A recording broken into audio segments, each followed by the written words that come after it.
What's up, cuz?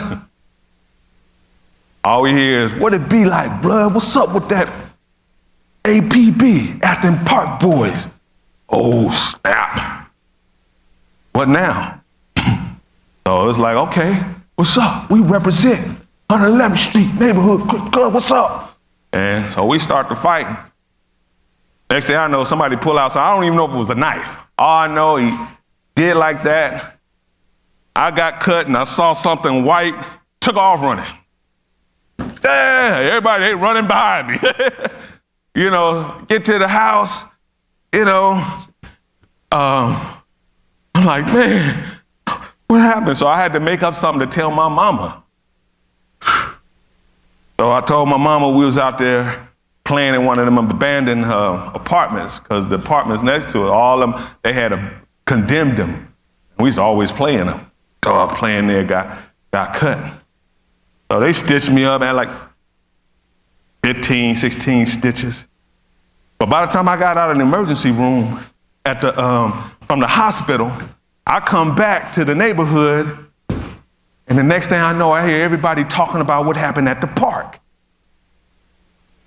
And they talking about, man, little John got stabbed, beaten down, one of them bloods over there, blah, blah, blah. We was kicking the word.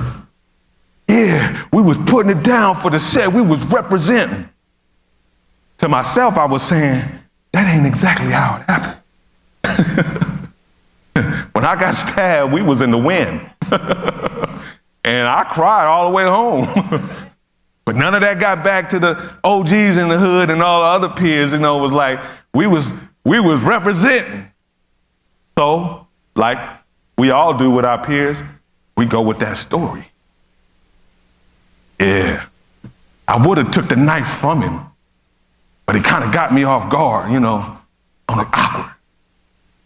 So now you got a little cred with the OGs now. Little homie down there putting in work. Like, yeah, okay. So here's that song. That song.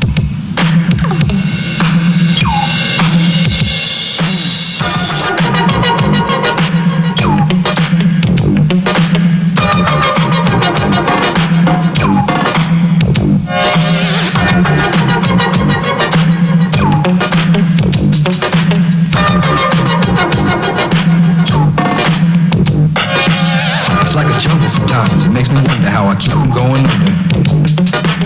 It's like a jungle sometimes. It makes me wonder how I keep from going under. Hey! Okay. It's like a jungle sometimes. It makes me wonder how I keep from going under. That's the chorus of that song. And so I always reflect that. That is by far, and if people talk about rap songs, that is my all-time favorite, because I can identify with that song. Why? How can I keep from going under? So this was on the pathway. I thought I was on the pathway now. We moved to Inglewood. And the problem with Inglewood was whole city predominantly blood. So I'm like, okay, can't be perpetrating no more, and I need to leave that stuff alone, Inglewood. But ironically, I'm on the bus one day and run into some cats that we had a beef with at another park who happened to be Inglewood family, Bloods. And they commenced to whooping my, they recognized. And so I had to figure out, I tried to tell my mom, I was like, Mama, I need to go back to my other school because I got problems here. And what your mama say? Well, you better work out them problems because you ain't going back over there. And why not? Because I said so. You remember that? Because I said so.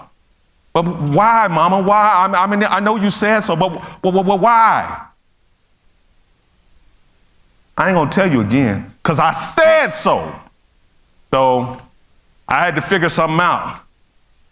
So I had to have somebody broker a treaty for me, because in order for me to continue that school and not get my butt whooped every day, I had to do something. So actually, it was a dude who had a lot of respect in Inglewood, even though he was a Crip. All the Bloods respected him. I just said, man, can you tell him to stall me out? Man, I wasn't even down like that. I was, I was just, repping my hood. I ain't trying to do that. I'm trying to go to school. So let me go to school. So anybody know what that is? That place? Y'all ain't seen that place? That iconic venue? The Forum? There was 16 championships in that place.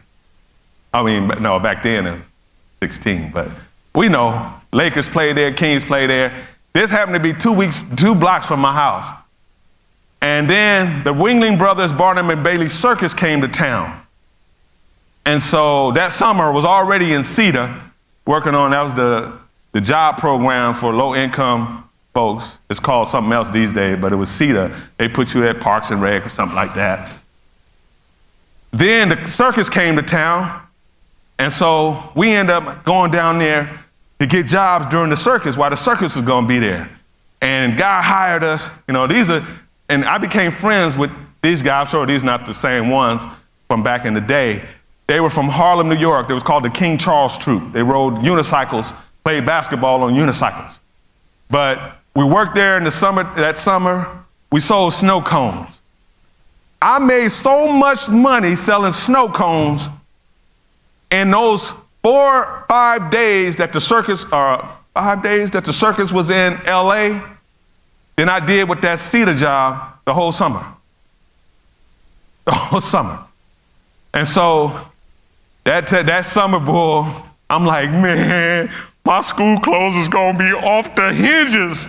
We're gonna go down to the garment district. We're gonna get it. Oh man, it's gonna be on and cracking, And I was like, I'm gonna have me some shoes, man, some nice shoes.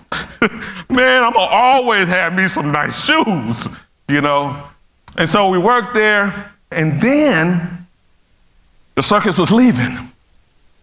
Like, man. And the guy who was the vendor for the snow cones, he was like, we're headed to Long Beach from here. Like, y'all come to Long Beach. It was me and my best friend, Mike. He's like, man, y'all sell some snow cones. Y'all do well. I was like, yeah, man. Our pockets used to be fat. So we was like, Long Beach. And then he said, when we leave Long Beach, we're going to Anaheim. Like that. I was like, what we gonna do? So I go to Mike, we gotta go with him. He's like, okay, where we gonna stay at? I was like, we figure that out when we get there, So he tells his mother, he gonna be coming over to my house. I tell my mother, I'm going to his house. And so we get on the bus and ride to Long Beach. Get the circus there, they get there, they're getting all set up and everything like that. We, put our stuff, got our stuff, little toiletries with us and stuff, and our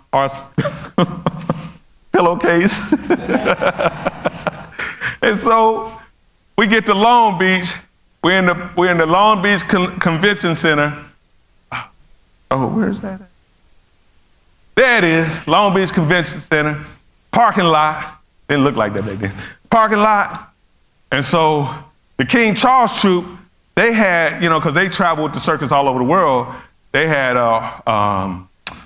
trailer and some of the other people, the trapeze people.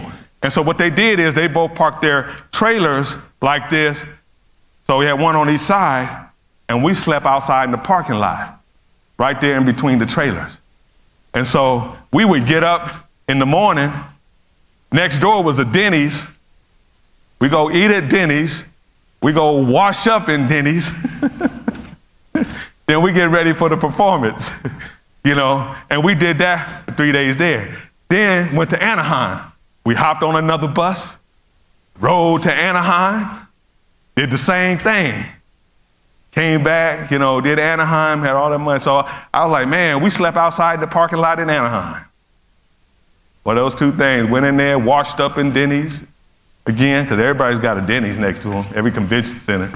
And so that's how we did. So we was loving life. We was like, man, we real bona fide hustlers, you know? Defining moments. This place is called Quick and Split, right? Quick and Split. The slowest drive-through known to mankind. But it was a job. And this is the job I got, you know, some of my junior year. And so one night I'm working when I wasn't supposed to be working. I'm working late on a school night, late. And so in Quick and Split, and there, guy comes up.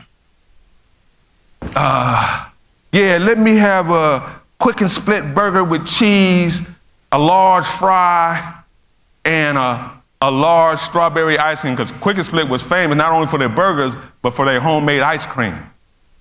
So I'm going, all right. Got them writing that down because I'm working the window because the boss is trying to have me every place. I already was skilled on the grill, trying to have me on the window because he wanted me to be eventually be a shift lead.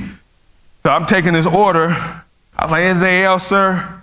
He was like, yeah, give me all the money in that cash register.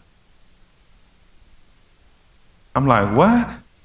He's like, you heard me. And so I didn't go into immediate panic. I went into, you got the audacity to rob me? You know, I'm scared too, but I mean, you in my neighborhood? Now I haven't recognized him. I'm like, fool is robbing me. Who got a gun in my, as soon as he pointed the gun at me, and the cook sees, he leave the grill with the food on and run in the back. And he was like, you tell that fool to come back out here. You tell him to come out here now. And so I called him, lad, you get out here. He said, get out here. Now all this time, the girl at the drive-thru ain't heard nothing, ain't saying nothing. All I hear is, you guys call yourself Quick and Split? How long it gonna take for my order? You know, and so at this time, I'm in the cash register, I'm looking at him, I'm pulling the money out, and then she looks over and sees what I'm doing. She's like, what you doing? Like we getting robbed. Oh, you know, I said, shut up, you know. So putting the money in there, he waiting on his order. I gives him the money now. I don't know, I ain't never robbed nobody, but if I get the money in my hand, I'll be like, doggone damn the food. But he waited for his order. He waited for that order. Got his order, took off. So the decision I made, I get off that night, police took forever. I left, you know. So I gets home, first thing I go do, because by this time, my mom's boyfriend, who's now about to become my stepdad, got a gun. I know where it is, he tell me where it is. You ever need it? Right here. I go there, I get that gun. I call my buddies up, hey man, I got robbed at the thing, this fool robbed me, man, put this gun in my face, we need to go handle business. So I was like, all right, let's go. We go, boom, car. So we driving, all the streets from 78, 79, 80th, 82nd, you know, just going round. We're up at the park trying to find him, you know. And I'm like, yeah, let me find this fool, you know, let me find him. I'm gonna teach him a lesson. So we drove. We probably drove for about an hour, maybe an hour and a half, and didn't find him. So for me, that was a defining moment, because the whole trajectory of my life could have changed that night. Because I know how I was back then. You're already angry. Somebody done come into your hood, they done robbed you, they done put a gun to your face, and we couldn't find this dude. Couldn't find this dude for nothing. Like I said, I didn't recognize him because I knew everybody in our neighborhood. So, I was like, man. And people always ask me, would you have? I would have. I would have let off them heaters. So that's Long Beach. That's Anaheim. Then the 90s. 90s roll around here, you know, and one of the things I always wanted to do was go back to college. Out of high school, I couldn't go to the CSUs and the UCs and all that because I pretty much just working my way through high school, played the sports, you know. I did just enough to get by, but I need to get a C. Oh, you need, okay. And so I wasn't prepared. I didn't take it seriously. And so as I'm walking with the counselors and, you know, so here it comes. You know, my high school GPA was 2.3. You know, and out of 400 and something people in my class, I think I was 300 and something like that, close to it or something. But we also, our classmates now talk about how my high school was 90% black. And graduation, one of 3 white kids was the valedictorian. And the salutatorian was an Asian kid named Jimmy Fong. And then Ralph was the valedictorian. And it's like, man, all this, we couldn't muster a black valedictorian or second salutatorian. So I ended up going to run track at a junior college up north in Susanville, of all places, Lassen College. Coach convinced me to go up there. My counselor convinced me to go up there. He's like, hey, get away from this environment, go up there. I went up there for the summer before, stayed up there in the dorms. They had dorms, junior college with dorms. I was like, oh, wow, dude, this is big time. Back when college was $5 a unit. No, $5 a class. And so I get up there, and that was culture shock. You know, town got 7,000 people in it. And got black folks, they all on the campus. And so I get there, and that was my first encounter with the Ku Klux Klan, who threatened us because one of the black students was in town driving DUI, whatever it is, and he hit a white couple. And so they said they were coming up to the school to run all the black folks out of town. So the sheriff all came up there and all that. They come up in their trucks. I was like, ooh, we're from the door and we could see the highway from there. That's the Klan, but before that, I got on the phone and called my mama. And mama, the Ku Klux Klan coming up to the campus. She said, boy, you've been trying to get back here ever since you got up there. There ain't no Klan coming up there. This is California. So she wouldn't send me no money to come home. So that experience was in itself. But that was there when my first semester there, I finally realized that I could be successful in college. Even though it was a junior college, I thought I'd be successful. But a year later, when I hit 19, somebody said, you're gonna be a daddy. Oh, shoot, how'd that happen? What, you on the pill? What, you on the pill?